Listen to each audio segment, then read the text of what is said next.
Good morning and welcome to another monthly EIA Lunch and Learn. So happy to have you today. And today we actually have a special guest with us, one of our very own. We have Natasha Urkow. And today she'll be speaking on creating accessible workspaces, a strategic approach for employers. So we're definitely happy that Natasha's been able to, has agreed actually to join us today and really give a lot of valuable information to all of you. So we're definitely looking forward to it. So to get things underway, just want to go over a quick bio of Natasha. So just a little bit about her. So born and raised in Edmonton, Natasha Urkow is a disabled activist, facilitator, public speaker, performer, playwright, model, and theater artist. You may also recognize her from her recent work on Lacombe and L'Oreal's HAPTA campaign or CBC's docuseries Push. After experiencing a severe spinal cord injury as a quadriplegic, she went on to complete her MFA at the University of Regina and perseveres to use her lived experience and knowledge to push inclusive barriers in society. Now, despite many challenges, she has written, devised, and facilitated inclusive productions for companies such as Listen to This Community Arts Organization, CBC Saskatchewan, Globe Theatre Regina, and the University of Regina, and continues to be a strong advocate for persons with disabilities in the arts community. In addition to her artistic endeavors, Natasha also works as a research communication strategist for Goodwill, Alberta, and is a new quad mom to a baby boy. With so much unique lived experience to offer, hearing her story is nothing short of awe-inspiring. And with no further ado, I present to you Natasha. Awesome. Thank you so much, Kamish. Now I'm so glad to be here and always grateful for these opportunities to share my story and to get everybody learning. Even myself, I always learn new things when I'm speaking as well. Okay, so I've been working for Goodwill, Alberta for just over 3 years now. And I mean, it that's shocking in itself. Because it's been a long road getting here. Um, so a little bit about myself. I You may not be able to tell, but I'm a wheelchair user. I am a quadriplegic. I have a spinal cord injury, and I was in a pretty severe car crash at a young age when I was 18 years old. Go ahead for the next slide. Thank you. Sorry. I was young. I had a bright future ahead of me. I was active, I was into cheerleading, acting, modeling. I didn't know what disability was. I couldn't predict that disability was ever going to be a part of my life. I didn't grow up around disability. I didn't really know anybody else except for maybe a relative here and there that maybe identified with disability, but nothing and no one was close to me that had any association with disability. So, and you cannot predict these things. Now, whether it is an acquired injury or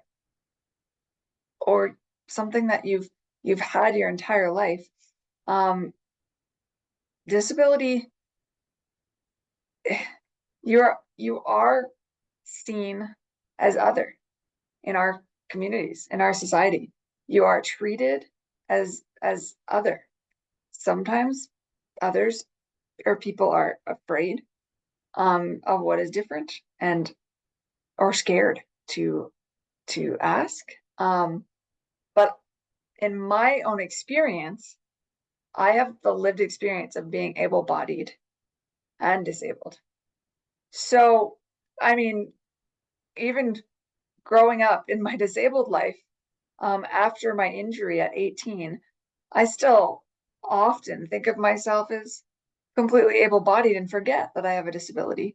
Because even though I use a wheelchair to get around now, and I have a disability, it's not solely who I am, as I am a person first before I am somebody with a disability.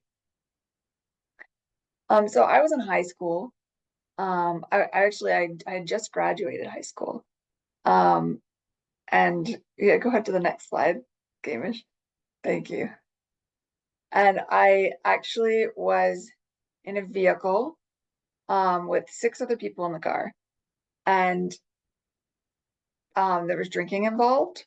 I think we were on our way to a hip hop night, and the driver lost control of the wheel. We spun out and the car rolled about 15 times. I was ejected through the front windshield and I landed on a guardrail, breaking my neck. So this is a little over 15 years ago now. So I really have been through it. Now, when I was growing up, when I was young, again, I didn't have to consider accessibility or what it was like to be disabled. So after I sustained such a severe spinal cord injury, I now had to learn how to survive with a completely new identity. Oh, and I was not wearing a seatbelt. So just for that caution, it's a bit of a cautionary tale as well. Everybody, please buckle up. You know, when you're young and you think you're resilient, you don't necessarily care about consequences. Anybody who maybe has children or has been a teenager can understand this, perhaps, but my world turned completely upside down. Everything that I had known prior to this incident was over. It was like I was born again in a completely new body. But the thing is, I was the same person inside. And now I have to live in the world of disability. Matt, now after struggling and figuring out how to survive and overcome the severe medical challenges, I had to relearn how to live as a disabled wheelchair user, sitting from a wheelchair. Next slide, please. Now, from a chair, sitting down with maybe different hand function, maybe a different body shape, different mobility aid, people didn't look at me the same way. In fact, they noticed me a million times more. They stared. They treated me different. And one of my biggest challenges going to university, in the academic world, in the theater community, was being taken seriously. It seemed like my presence created fear and created almost uncertainty and insecurity for people. I mean, would you have taken me seriously?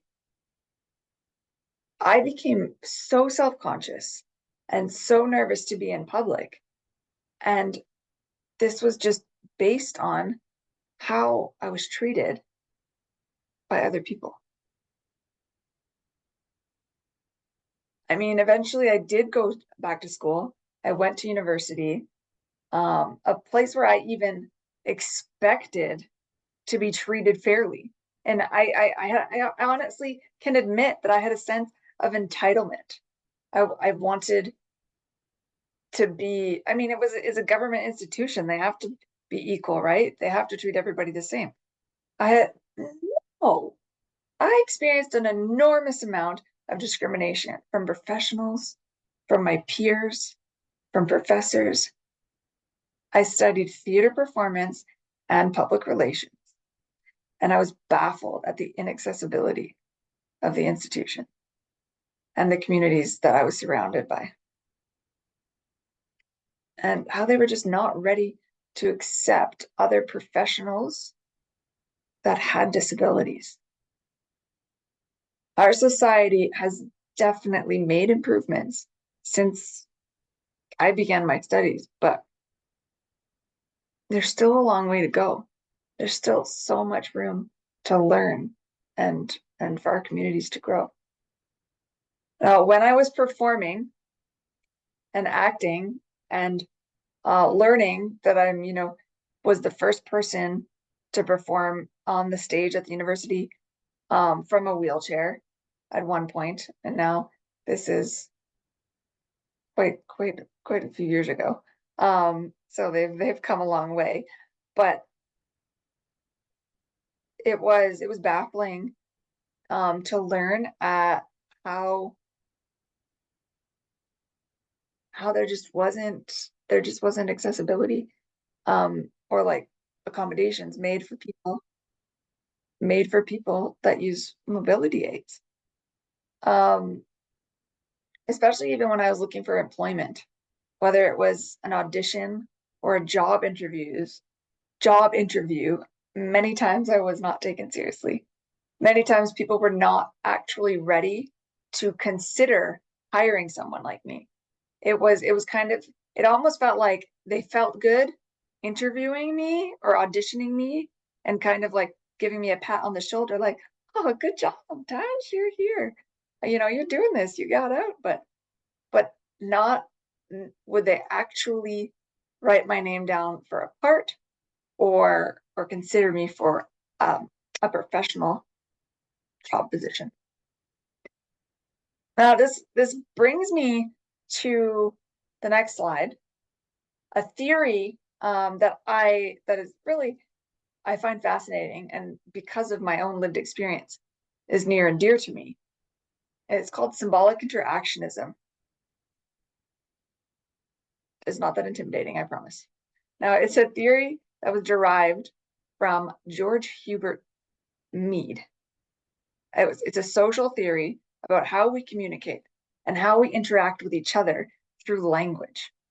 Now, how we act towards things and to each other is based on meanings that we associate with them, the meanings that we give them. And that these meanings come from social interactions we have with each other.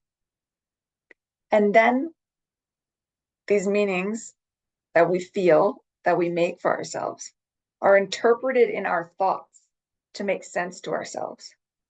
And it's all based on experience. Symbolic interactionism, the theory, is completely evident through the dialogical nature of experience and linguistics, and how we treat each other in our communities, in society, in public. So how an individual perceives themselves is based in both correct and assumed perceptions. Now, assumption, I feel like assumption is a huge premise of this idea. When we go out in public, we make assumptions about what we see and about who we are confronted with, other people. We wonder, oh, what is this person doing? Or why do they look that way? These are all judgments and preconceived notions that we make for ourselves and help shape our choices and our actions. Now,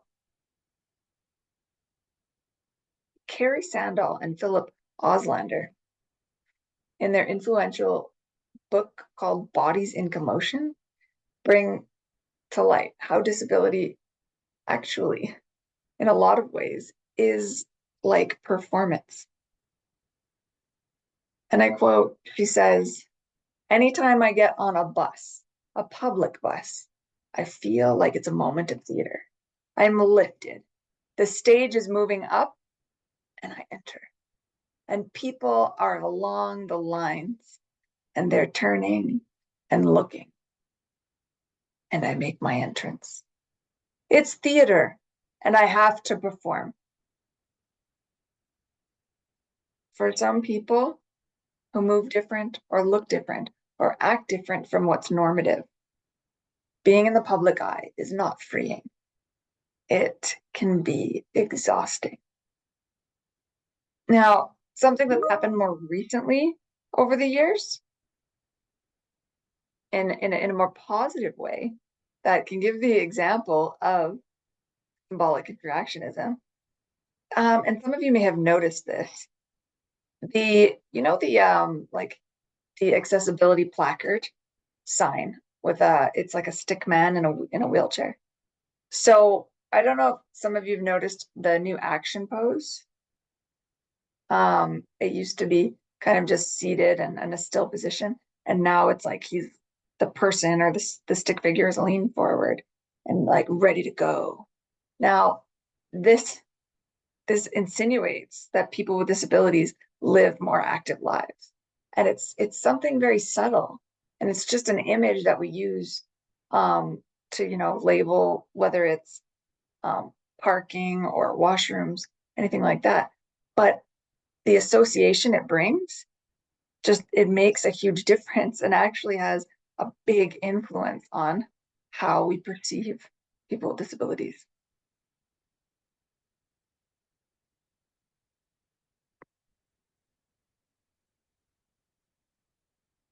I guess we can do next slide, please.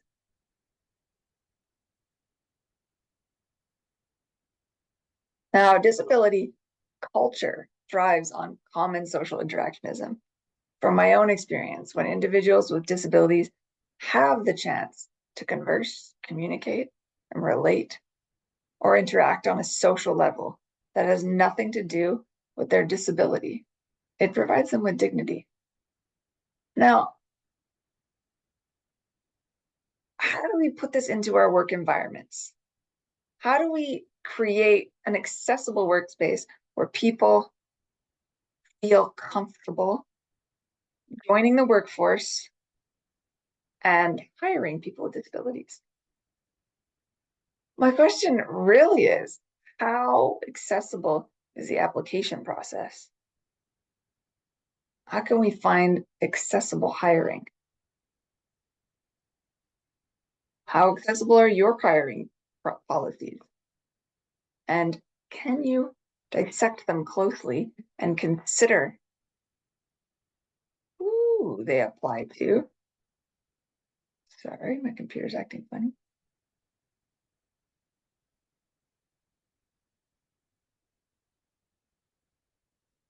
So can you look closely and consider who they apply to, or who they might even exclude? Are some of your qualifications adaptable, or is there a way to make that more obvious to the public? Many people who are looking for jobs, they might be deterred by certain requirements that they come across, something as just because of their disability. Even something as paper applications, having to like write it out instead of online. No, I'm sure like most of them can be found online these days. It's just an example. It's always important to remember that every single disability is completely different. And I know that complicates things, because how do we make our job and work environment accessible to everyone when everybody's needs are completely different? Can you think of ways that your advertising or marketing for employment could be amended or adjusted just to be more inclusive? Can your website have a zoom in function? Can it be read by a voice command microphone? There's lots of examples on how you can make your application process more accessible. Now, can you use, again, can they read via text to speech for someone who's visually impaired? Is there a way to enlarge the lettering, how accessible is your actual office space? The bathrooms, doorways, lighting, what kind of things in your workplace would you consider as maybe even overstimulating? And could this be adjusted if needed? I think the biggest question is, are you ready to listen to the individual? And this brings me to access needs. Considering everyone's different access needs, rather than what the actual individual's disability is. What kind of specific needs do they have in order for them to function and do their job accurately, or do their job on a more comfortable and successful level? How can we set up this individual for success, even if it's different than what we are used to providing? This, and it goes side to side with listening, having an open door approach, offering an environment where people feel comfortable, safe, and open to express their concerns. Now, it's not always easy to land a job or be in an environment, whether it is social or professional, where you actually feel comfortable voicing your complaints, voicing concerns, or having serious conversations, and not being afraid of confrontation on any level. It's not always easy to find, but having that open door approach, even as a person, even as your attitude, is massive to create a comfortable environment for people to feel safe, requesting concerns or sharing their own access needs. Having an open communication starts with comfortability. And it's important. Again, it's not easy, but it's important not to make assumptions about a person. I can honestly say that the best person to speak to the disability is the person with the disability. So the only way you're going to find anything out is asking questions to the individual, and you'll know right away if they're comfortable sharing. They will only share what they feel comfortable sharing. And you have to remember that most people with disabilities, they're used to having to explain. They're used to having to share. And the more we share, the more people with disabilities share, the more insight others have, the easier their situation, their lives are going to be as well. So making sure your staff also are equipped. Making sure your staff knows how to use programs that you might be utilizing, often like Microsoft Office, Teams, or other technologies. Now, when I say your staff, I mean people with disabilities and not with disabilities, as depending on what kind of company you're running or programs you have, you may know this. But being able to providing overviews goes a long way with how important communication is. And training can be overstimulating and stressful for some people, depending on their abilities. So delegating smaller tasks or having something to go back to, a list of any kind, can help delegate and give reminders. I'm just throwing out ideas. Having them written in an email or summarized can be exceptionally helpful. Or having the option of someone being able to record meetings if they need to listen back, if they're not able to take notes as easy as others. That is a very good way to provide an accommodation that helps with accessibility. Now there's scheduling apps that allow people more time to plan their schedules. Being open to provide equipment when learning the needs of your employers. What kind of voice command programs would your company be able to offer as a resource? Does your employee need a touchscreen or an iPad to function better? Laptop is working remotely going to, or having that as an option, partially going to open more doors for your company or for your employees. Or a program, or even offering a program that will read out loud, a computer with a hands-free mouse. Chances are the individual, again, with the specific needs, is going to know what they need. Or you can find out together. Now, equipment they use on a regular basis, they'll know what is going to help them flourish the most and accommodate their own specific needs. Let me go next slide, please.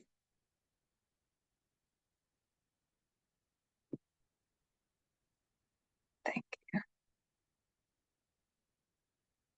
Now, what are accommodations in the workplace and how do we implement them? Workplace accommodations are changes made in the workplace to help employees with disabilities to do their jobs better. These changes help ensure everyone has a fair chance to succeed at work. And again, it relates to the fact that everybody's needs and abilities are different. But why are they important? They create an opportunity for better performance. Employees do their best work when they have the support that they need. You keep employees, in order to keep employees, making accommodations help keep talented employees, even if they face challenges. It improves their overall well-being. Helping employees with accommodations can improve their health and job satisfaction as well. We can go to the next slide, please.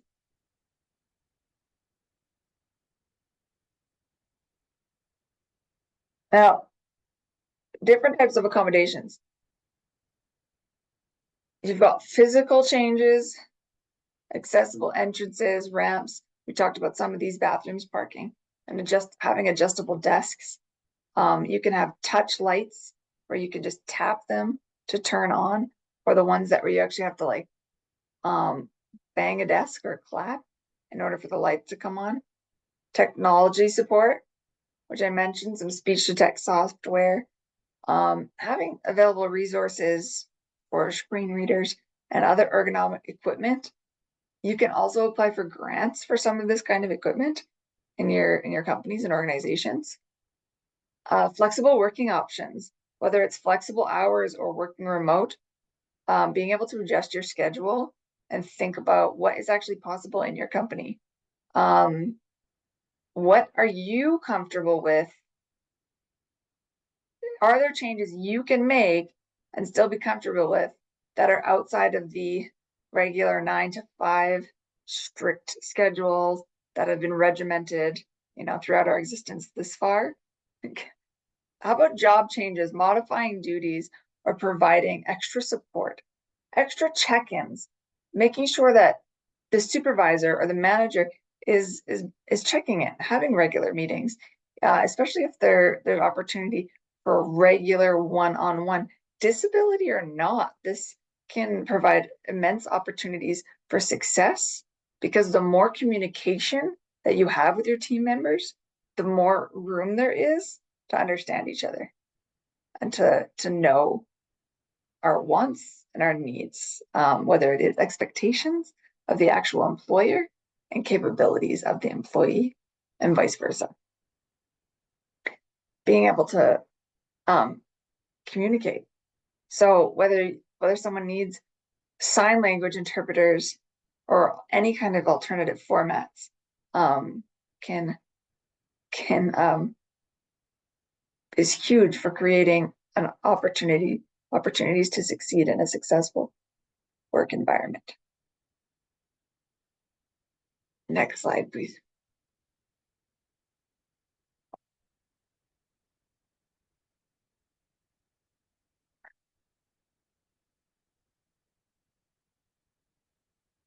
Mental health support. Now, always great to have wellness days available, counseling support, and mental health benefits. Now, can you, again, it's to reduce anxiety for job tasks, simple things that can, prevent getting anxious are providing lists, creating open access, ensuring that all handling of the professional and sensitive information is in accordance with the privacy laws. This definitely brings me to the next point, which is avoid disclosing confidential information without appropriate consent, including through social media or other communication channels. This brings me back to the individual is always your best source. If you know a friend of theirs or another employee that they work with and you think that you can ask them about that, just go to the source. It's always better to go to the individual person to acquire the correct information. It's going to prevent drama, gossip, a lot of unwanted or negativity that could escalate in a work environment. So again, having that open access for conversations, requests for communication, of course, ensuring that all handling of personal and sensitive information is done as professionally and just between the person is going to avoid discomfort.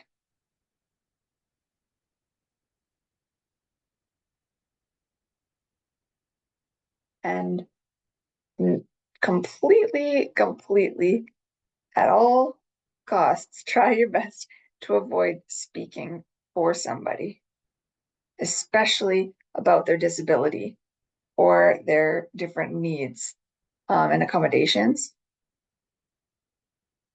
They can always answer for themselves. Next slide, please.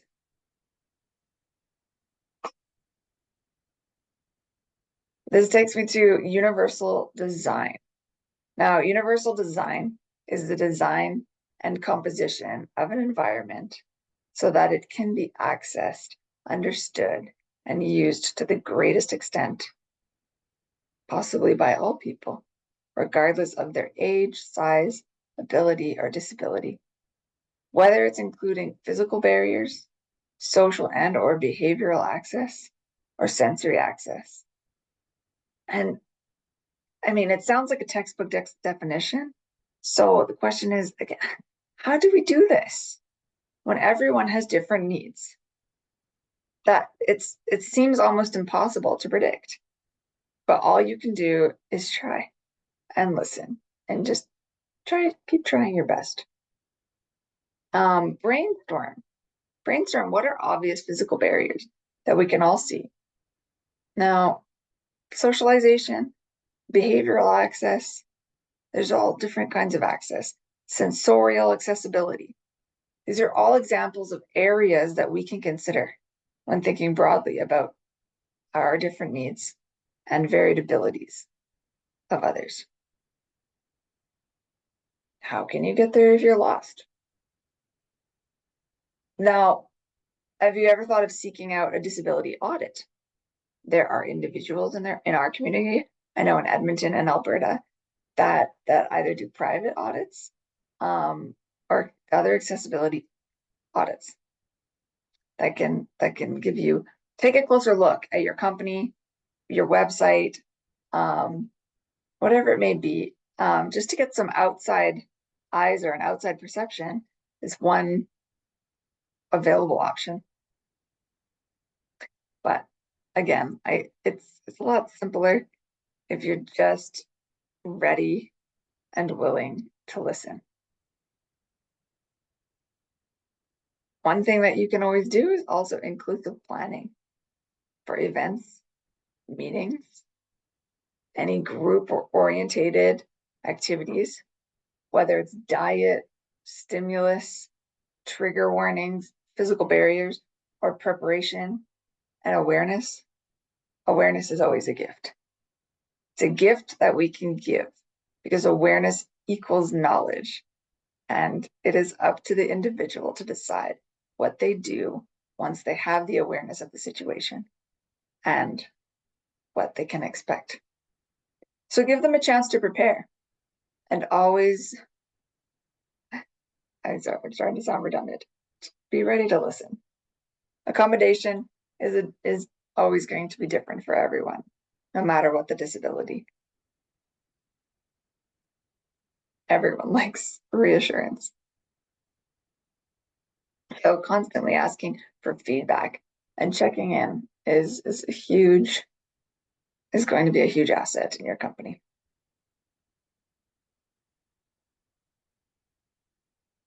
Thank you so much.